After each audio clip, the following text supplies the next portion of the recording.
Good morning. Thank you for joining me today.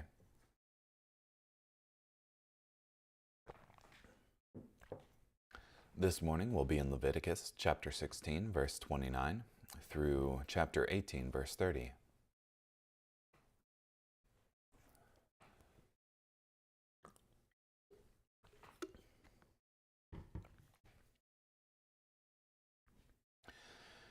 This is to be a perpetual statute for you. In the 7th month, on the 10th day of the month, you must humble yourselves and do no work of any kind, both the native citizen and the foreigner who resides in your midst. For on this day atonement is to be made for you, to cleanse you from all your sins. You must be clean before the Lord. It is to be a Sabbath of complete rest for you, and you must humble yourselves. It is a perpetual statute.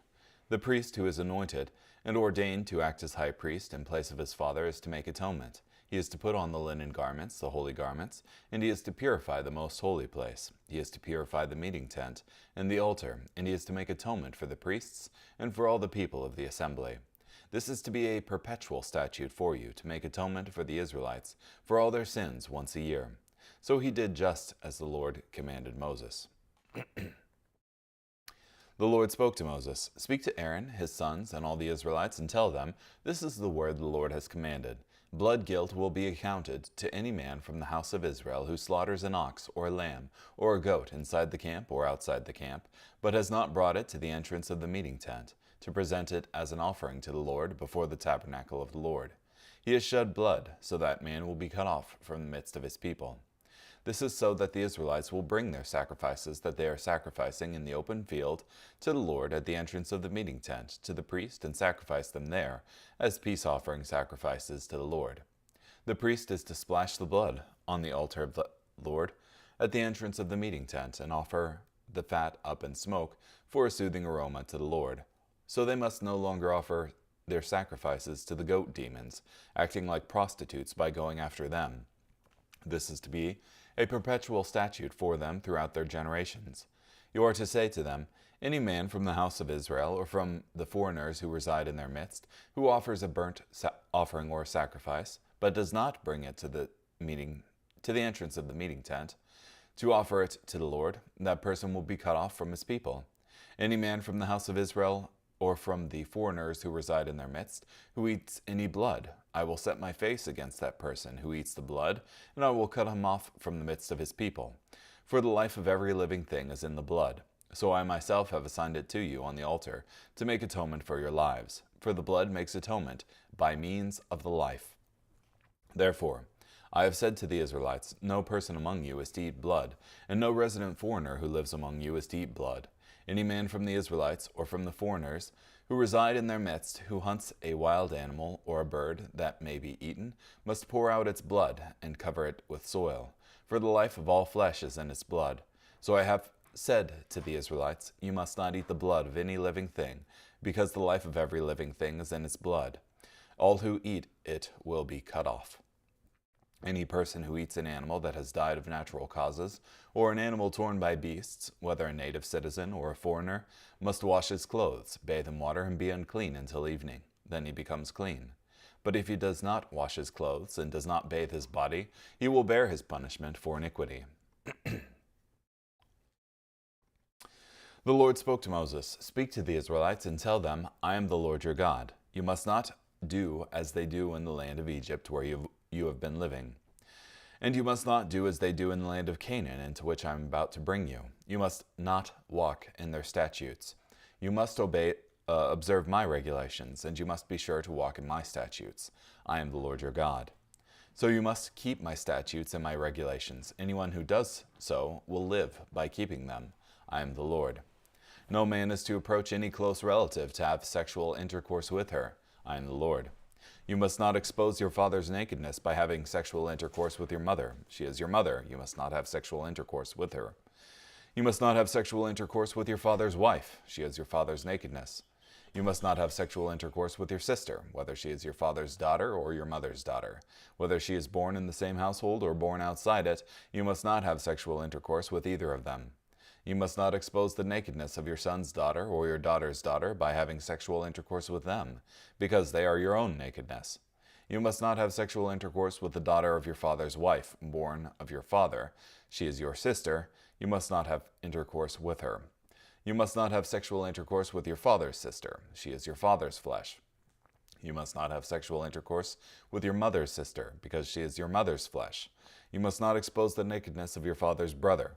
You must not approach his wife to have sexual intercourse with her. She is your aunt. You must not have sexual intercourse with your daughter-in-law. She is your son's wife. You must not have intercourse with her. You must not have sexual intercourse with your brother's wife. She is your brother's nakedness. You must not have sexual intercourse with both a woman and her daughter. You must not take as wife either her son's daughter or her daughter's daughter to have intercourse with them. They are closely related to her. It is lewdness. You must not take a woman in marriage and then marry her sister as a rival wife while she is still alive, to have sexual intercourse with her. You must not approach a woman in her menstrual impurity to have sexual intercourse with her. You must not have sexual intercourse with the wife of your fellow citizen to become unclean with her. You must not give any of your children as an offering to Molech, so that you do not profane the name of your God. I am the Lord. You must not have sexual intercourse with a male, as one has sexual intercourse with a woman. It is a detestable act. You must not have sexual intercourse with any animal to become defiled with it, and a woman must not stand before an animal to have sexual intercourse with it. It is a perversion. Do not defile yourselves with any of these things, for the nations which I am about to drive out before you have been defiled with all these things. Therefore, the land has become unclean, and I have brought the punishment for its iniquity upon it, so that the land has vomited out its inhabitants. You yourselves must obey my statutes and my regulations, and must not do any of these abominations, both the native citizen and the resident foreigner in your midst. For the people who were in the land before you have done all these abominations, and the land has become unclean. So do not make the land vomit you out because you defile it, just as it has vomited out the nations that were before you. For if anyone does any of these abominations, the persons who do them will be cut off from the midst of their people. You must obey my charge to not practice any of the abominable statutes that have been done before you, so that you do not defile yourselves by them. I am the Lord your God.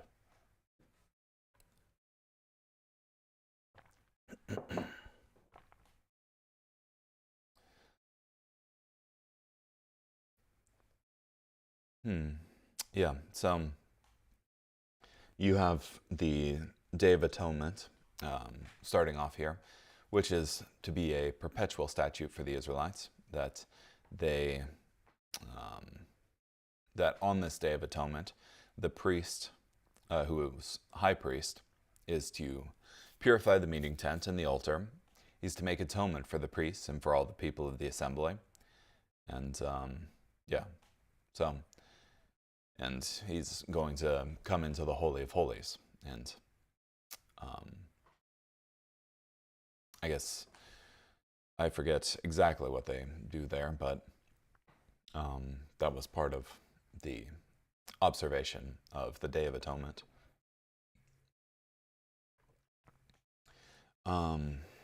After that, you have blood for atonement, where it's said that no Israelite may offer any sacrifice except at the entrance of the tent of meeting.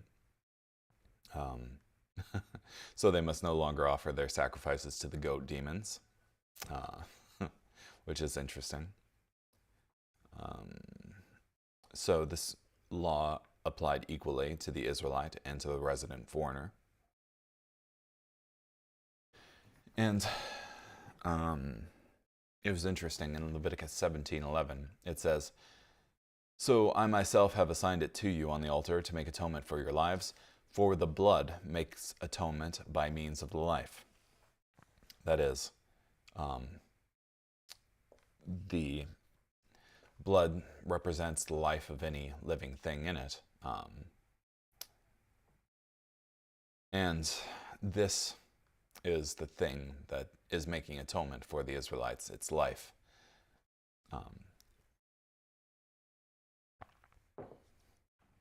But of course, the life offered in the days of the Mosaic covenant was insufficient because it had to be offered repeatedly and not once for all.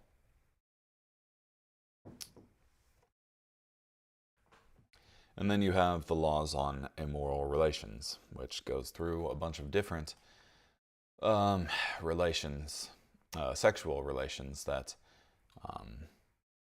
a person could do, and saying don't do those. And there's many here, many related to one's close relative, some concerning same-sex relationships, and some concerning bestiality here. And also on top of that, you have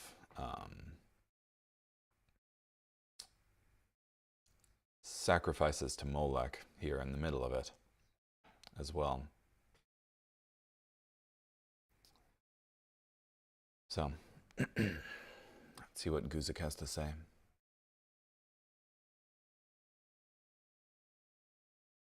You shall afflict your souls.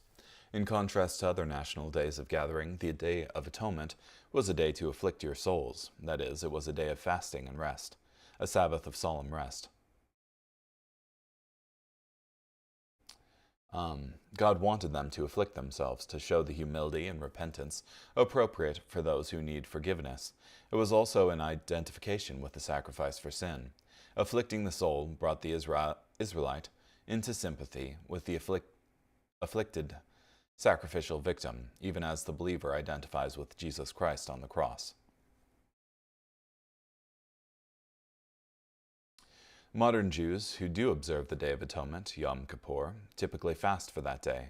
The Mishnah gives 4 more things to abstain from: bathing, the use of oil on the body, wearing shoes, and sexual intercourse.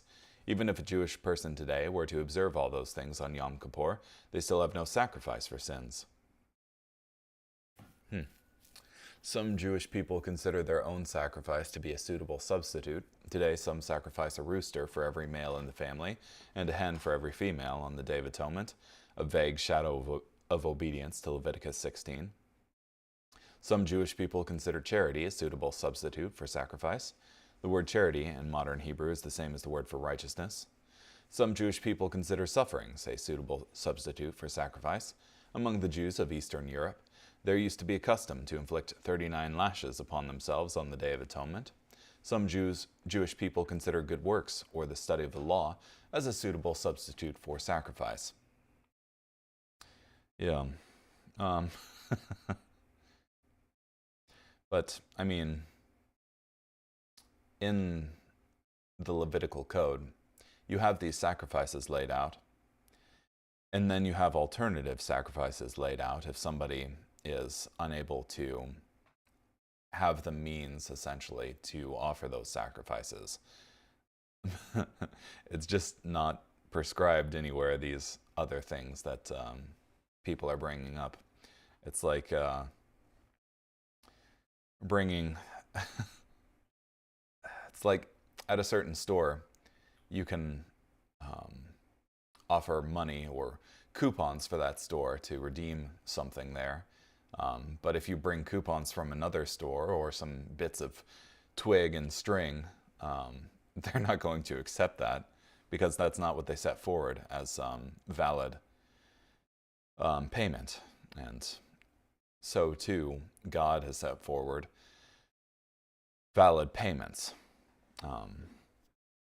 Not that these were continual payments, but it's not that they were sufficient for all time, but I just wonder that people think they can make up whatever it is that that they want to bring, and that'll be good enough for God. You don't decide what's going to be good enough for God. God decides what's going to be good enough for God. If you think that what you make up is going to be good enough for God, you're really making a God that's easier for you to serve. You're practicing idolatry because the God that you've made up isn't one that's correspondent to reality. That is, he doesn't exist. If you want to worship the God that exists, you have to listen to him.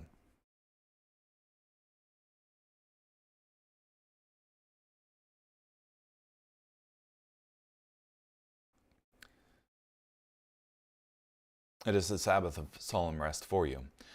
The Sabbath of solemn rest demanded a cessation of works, even as the believer is justified and finds atonement apart from his own works, being justified by the work of another. This means that all the charity, all the sufferings, all the study of the law in the world cannot atone for sin. You must rest in the finished work of Jesus Christ on our behalf. Yom Kippur ends with the blowing of the shofar, the trumpet that heralds the coming of the Messiah. The following prayer for a Jewish Day of Atonement liturgy is attributed to Rabbi Eliezer Kalir in the 9th century and is often repeated today in some form. Our righteous Messiah has departed from us. We are horror-stricken and have none to justify us. Our iniquities and the yoke of our transgressions he carries, who is wounded because of our transgressions. He bears on his shoulder the burden of our sins, to find pardon for all our iniquities. By his stripes we shall be healed. O Eternal One, it is time that thou should create him anew. Charles Spurgeon suggests 3 things that Christian believers should do as we appreciate the perfect atonement that Jesus the Messiah made for his people. Afflict our souls in humility and repentance, rest from our works of self-justification and self-righteousness, and behold our high priest in his glorious garments.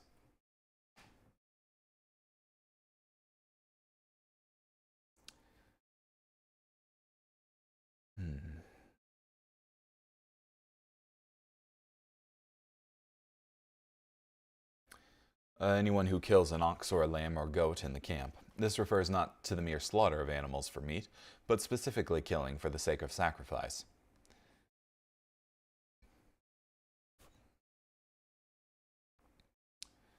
The guilt of bloodshed shall be imputed to that man. With the building of the tabernacle, Israel had a centralized place of worship. Therefore, they were not allowed to offer a sacrifice in any place or in any way they pleased. They had to come to the tabernacle and have their sacrifice performed by the priests. If they disobeyed, they would be cut off from among the people, exiled from their community.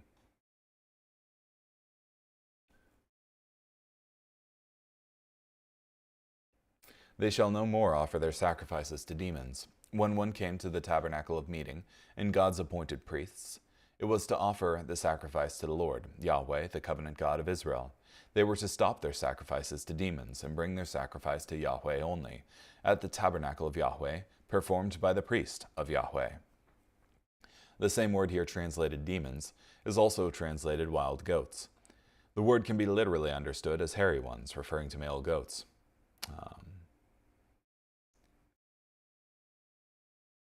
Herodotus, in the Histories, notes that many ancient cultures worshipped goats or goat gods in some form. The goat gods can rightly be understood as representative of all idols. Later, the Apostle Paul would specifically say the sacrifice to idols was, in some sense, a sacrifice to the demons that were identified with and were the inspiration of those gods.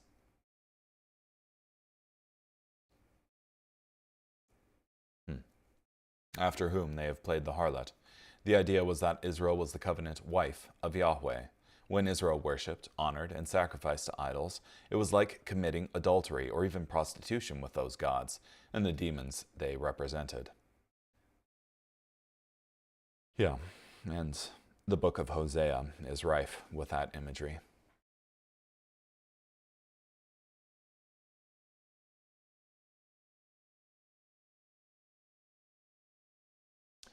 Anyone who eats any blood. Since ancient times, people might eat or drink blood, either as food or often as a ritual or spiritual practice. Often the idea was that the one who consumed the blood received the life strength of the being that supplied the blood. God strongly commanded that this should not be done in Israel, and that he would set his face against that person who eats blood. In Acts 15, the Jerusalem Council told Gentile Christians in Antioch, Syria, and Cilicia that they should not eat blood or meat that was not killed by draining the blood. This was not a universal command for all Christians in all places and at all times. It was to those specific Gentile Christians for the specific reason that they would not needlessly offend their Jewish neighbors for the sake of evangelism.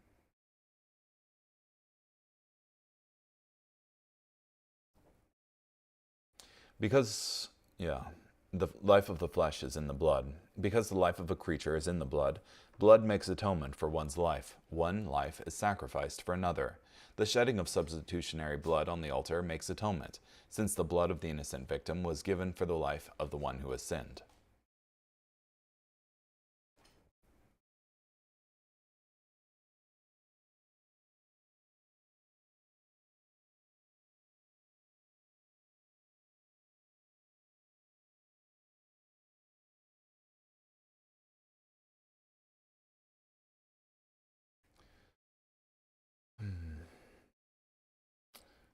And for the last chapter here. Then the Lord spoke to Moses. This chapter is one of the most extensive and direct passages in the Bible, reflecting God's stated will and commands regarding the expression of human sexuality. These are the words of God, and as such, they have immeasurably more authority than the words, opinions, theories, desires, feelings, longings, or wishes of any person or persons.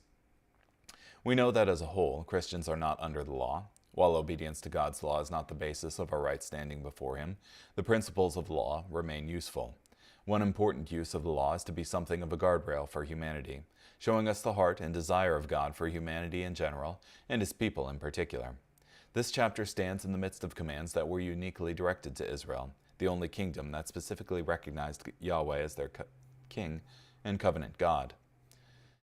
Yet it still expresses the mind and heart of God regarding the expression of sexuality. This is evident in the many New Testament commands to abstain from sexual immorality and uncleanness, like in 2 Corinthians, Ephesians, Colossians, and Thessalonians, and many other passages. When the New Testament writers wrote of sexual immorality and uncleanness, they did so from a context that understood the commands of Leviticus 18 as one of the important passages that defined sexual immorality and impurity. In addition, Jesus himself affirmed the goodness of these commands when he said in the Sermon on the Mount, "Do not think that I came to destroy the law or the prophets. I did not come to destroy, but to fulfill. For assuredly I say to you, till heaven and earth pass away, one jot or one tittle will by no means pass from the law, till all is fulfilled. Whoever therefore breaks one of the least of these commandments, and teaches men so, shall be called least in the kingdom of heaven. But whoever does and teaches them, he shall be called great in the kingdom of heaven." Furthermore, Jesus summarizes the entire law in 2 points. You shall love the Lord your God with all your heart, with all your soul, and with all your mind. This is the first and greatest commandment, and the second is like it. You shall love your neighbor as yourself. On these 2 commands hang all the law and the prophets. Obedience to the commands of Leviticus 18 is not only an expression of love to God, recognizing His will and submitting to His will, it is also an expression of love for our neighbor, whom we will not sin against by participating with them in behavior that is against God's will, and ultimately destructive to a blessed, happy, flourishing life. Although the laws in Leviticus 18 set forth moral, ceremonial principles, the sexual prohibitions enumerated are still in effect today. The New Testament echoes the teaching of Leviticus 18, for it also prohibits incest, adultery, and homosexuality.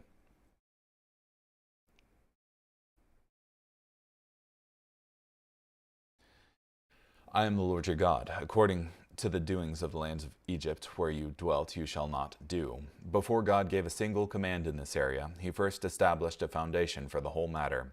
He declared this principle: You belong to me. You shall not do as the world does. They were not to do what they saw among the Egyptians in the past, or what they would see among the Canaanites in the future.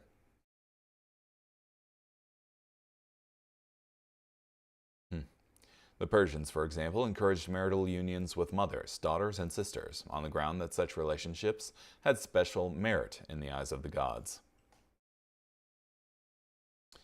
In many ways, the modern Western world is moving further and further from a biblically guided sexual morality, yet every person has some sense of right and wrong when it comes to sexual matters.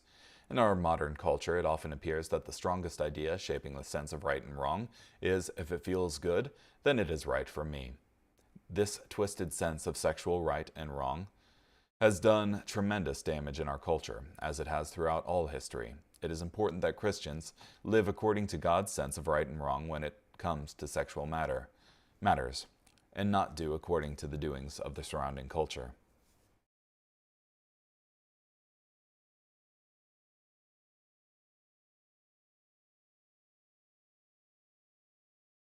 If a man does these, he shall live by them. The standard of right and wrong in sexual matters, given by God in this chapter and the entire Bible, was not given to hurt, deprive, or restrict life, joy, or happiness for humanity. They were given to ultimately build the best life for society and individuals. We can live by them and live better by them.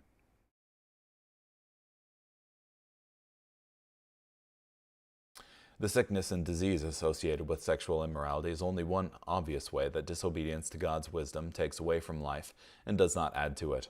One might say, if a man does, he shall live by them. If he does not, he may die by them.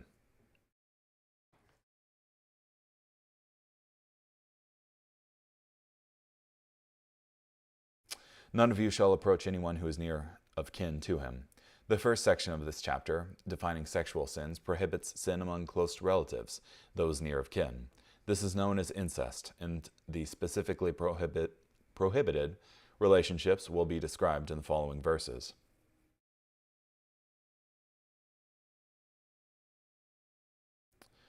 The very first command of this chapter shows that God's standard for right and wrong rises above what brings physical pleasure in a sexual act.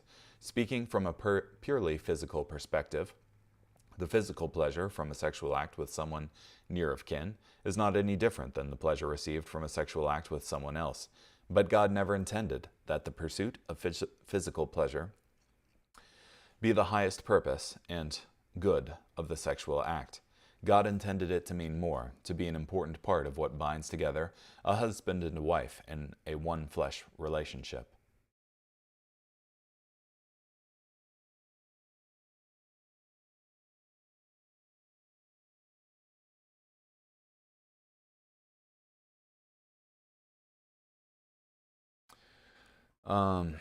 Significantly, sex among people in these relationships is condemned even if they are adults. They are not merely commands against sexual activity between children and adults. For example, it is sin for a man to have sex with a stepmother even if they are both adults, as was the case in 1 Corinthians 5:1. It is wrong for a man to have sex with his adopted sister even if they are consenting adults. Sexual impulse is a potent desire. If gratified incestuously within the family, it blurs family lines and leads to the destruction of the family unit.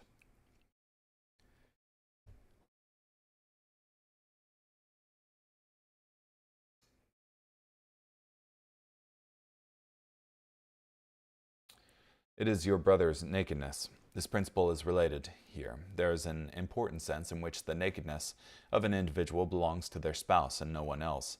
It goes against God's wisdom and law to give that nakedness to anyone else or for anyone else to take it.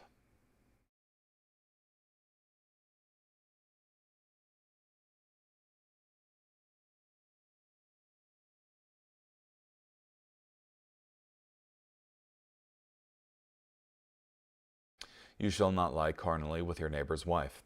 Sexual acts outside of the marriage covenant or breaking the marriage covenant do not fulfill the intention for sexual expression within a marriage covenant between one man and one woman. They go against God's design and the ultimate benefit of humanity, both collectively and individually.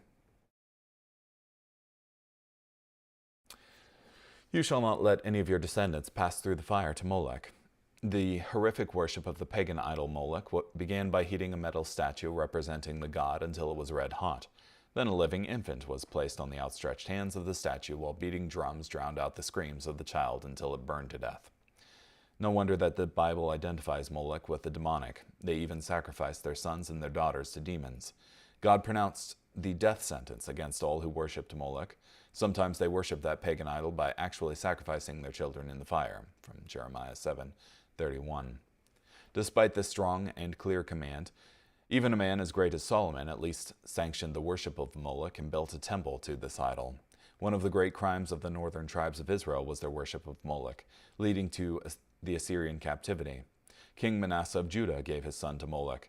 Up to the days of King Josiah of Judah, Moloch worship continued because he destroyed a place of worship to that idol.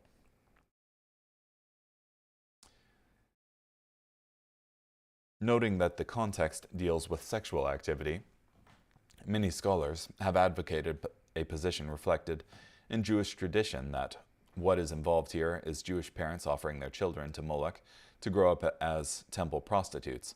This may be an attempt, however, to avoid the utter horror of what seems to be the face value reading of the text, since it is well known that the worship of Moloch involved human sacrifice. It is obvious God would condemn such an abomination, but this command is here in the context of sexual sins, because often Moloch worship was a method of infanticide to eliminate children born outside of marriage, the result of the sexual acts God had commanded against. Moloch worship can be seen as an ancient version of birth control by infanticide, as even today sometimes abortion is used as birth control after the conception of the child.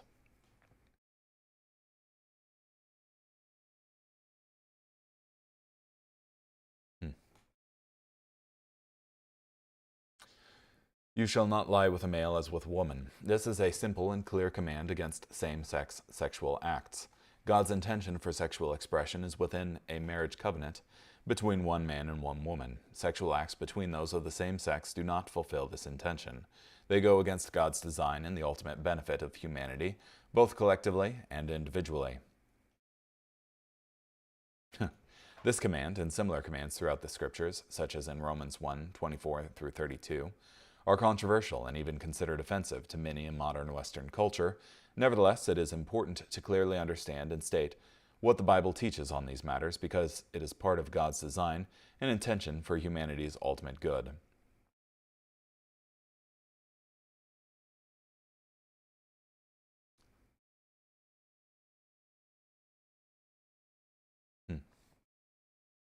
Nor shall you mate with any animal. This is a simple, clear command against sexual acts with animals.